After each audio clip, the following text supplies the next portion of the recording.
Good morning, ladies and gentlemen. This is Rusty 78609, just fixing to leave Rob Jagger's campground here. But what I want to do on the way out is I'm going to show you several examples of different ways to camp, or RV, or whatever you want to call it.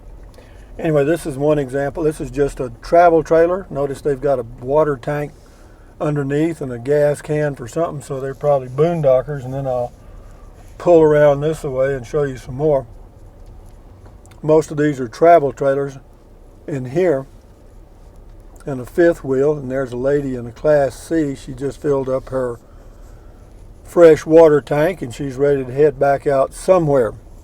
So there's all kinds of RVs, all kinds of people, and on we go here. We'll go see some more now in the other section. This section here has water and electric at some sites.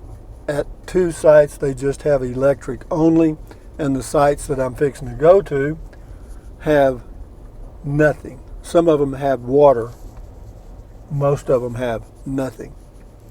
But again, this is Rob Jagger's Bureau of Land Management campground near Capitan and Fort Stanton, New Mexico.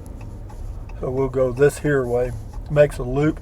They've redone this campground in that they've added more gravel and a few more gravel pads. Now we'll go over here. If you look off to the right there, you see that pickup and that where the horse is over there on the right. That camper unit in the front half is a, can you see that? I'm not sure what you're seeing here. Let me zoom a little bit. Whoops, now you're not seeing anything. Let's see. There they are right there. Yeah, that unit right there, that is a horse trailer and an RV combined. The front half is an RV. That one has a pop out, and there's a few of those out here. Now we'll go on around. Yeah, this is what they call an equestrian campground, in that they allow people with horses. In fact, they encourage them. They have horses they have horse pens, and usually the horse pens have a water spigot. And then this right here, this is another one of the horse trailer RV combinations. And then we'll go on around here and you'll see Ken set up. Ken's traveling in a home-built unit. Did it himself. Interesting fellow. Enjoy talking to him. I was talking to him this morning for a while. Nice guy. Let me turn the camera back around this way so you can see Ken set up when we get there. Yeah, that's it right there on the left. I'm not sure what kind of pickup he's got, but I believe it's either a Toyota or a Nissan. But he built that little camper thing on the back. He's got 300 watts of solar and plenty of batteries, so he's good for boondocking. Got a four-wheel drive vehicle. Put him in a Max Air vent fan, and now that's a Toyota. Now we'll kind of go on up here, and there's another travel trailer. So if you see something that fits your pattern of living, then that's the way to do it. This particular RV has two, well, they're not necessarily pop outs, they're fold outs for the beds on each end, and they're like tents on each end of the RV. It's a fabric. Just another way, guys. And of course they've got a slide out. And these people are dry camping, but they've got a generator. I can hear it all the way up where I am. Nothing personal. They've got a Honda, got two generators actually. Interesting, first time I've ever seen that. Well, they got a Honda 1000i and then a bigger unit. And this guy's got a truck camper, so you've seen a little bit of the differences here. He's got him a truck camper but you see how he's got that on those jacks. Now some of those jacks that level that unit are hydraulic, or they're electric rather, and some of them are manual. If I got one, I'd sure want something that's electric, because that would require a lot of effort. But these little campsites you see off to the right, where those little pads are, the gravel pads, there's no hookups there, no electric, no water, no sewer, no nothing. But it's free. Is that cheap enough for you? I think so.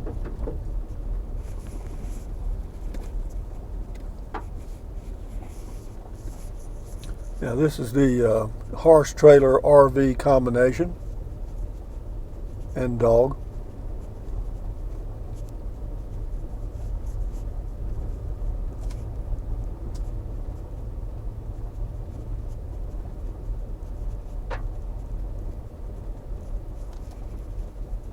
So that's just a few of them. There's a lot of others. I mean, this is just an example of the ones here at this site.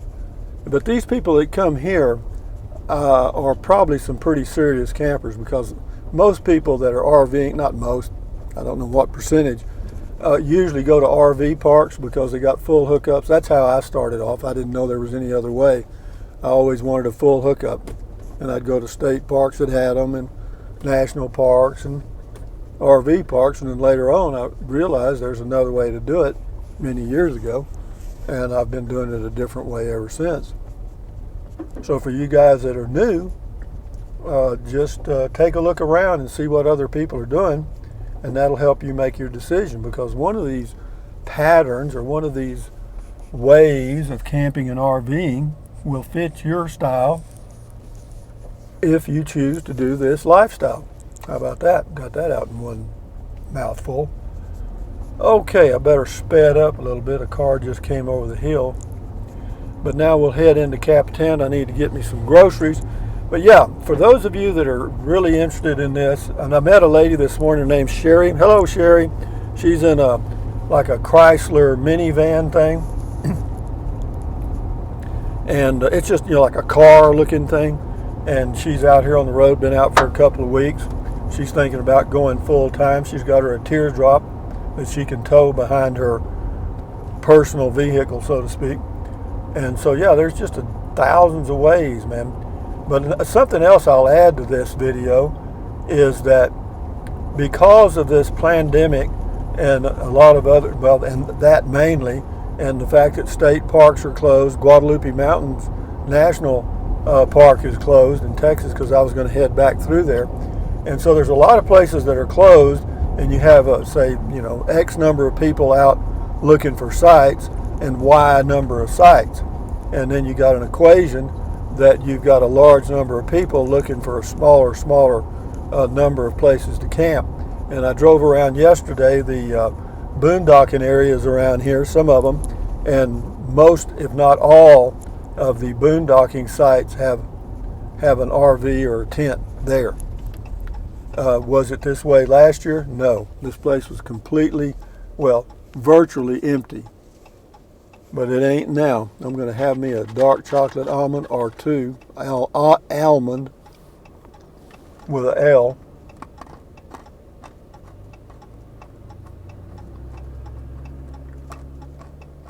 Comes a motorhome.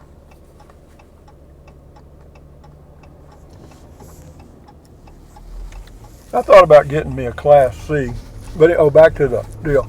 So what we've got here, and this may continue for some time, so you guys that are coming, you new guys or reasonably new, that are just starting out, I would certainly prepare my rig for boondocking or self-contained, because that'll give you more options on camping, a lot more.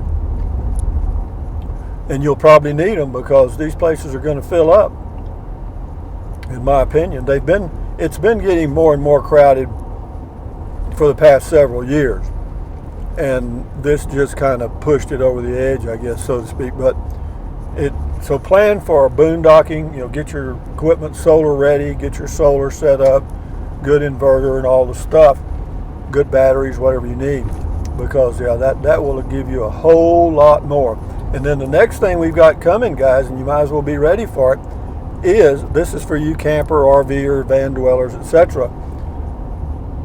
the Starlink corporation owned by Elon Musk that is putting little shoebox-sized satellites up by the hundreds will be complete this time probably next year. And you'll be able to get satellite internet anywhere in the world using a little dish about, 18 inches across or whatever it looks like. And all you need is power and point it at the sky and you're done. And as far as the cost, I'm not sure. They've talked about $80 a month for unlimited data and stuff, and good speeds, super fast. So, is that going to open it up even more? Yes, because people that are making a living using the internet, people that are doing coding, programming, website design, whatever, they can do it anywhere in the world now. Okay, they can telecommute from anywhere in the world. Will that increase the number of people out living in RVs and out in the wilderness? Sure. Yes, without question. How many? Thousands. Would I have done it if I was able to code and do things online and make a living? Sure, without even thinking about it. And will parents homeschool their children as opposed to sending them to public school? Absolutely.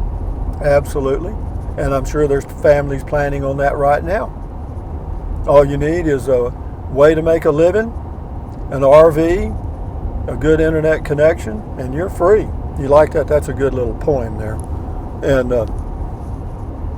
so, for those of you thinking about RVing or camping or living on the road, these things are your future, and that's what you're going to have to deal with, and I will too for a while. Now, for me, I've thought about building me a home base. I doubt it because the lots I own are in a city. I don't want to go through all. Now, if the builder that I'm dealing with out of Fredericksburg, Texas, will tell me, Rusty, I'll do the whole thing. Your road, the electric hookup, water hookup, sewer hookup, do the whole thing, and here's the price. Then I might. But for me to get somebody to do the road, do the electric, do the sewer, do this, do that, and then have the city come out and approve it, and then if it's not up to spec, got to get them back out again. And you got to wait for the inspector. When you're building, you get the foundation done, they got to come inspect it. When you rough in the electric, they got to come inspect it. When you rough in the plumbing, they got to come inspect it. Do I want to fool with all that? Absolutely not. Am I? Probably not. I mean, I could. I'm capable of it, but I doubt that I will. But anyway, guys, we're coming into Capitan right over this hill here. And anyway, enjoy your life, guys, any way you can. And for you RVers or potential RVers, bear in mind, there's a lot of options out there. And as far as choosing the perfect option the first time, don't worry about it. If it's a way of life or a lifestyle that you think you might enjoy and you want to raise your kids out free on the road and they're kind of into it and might enjoy it, the internet access is just within a year. I'd say 12 months, you'll be able to use Starlink for your internet. Now, as far as phone, that's different.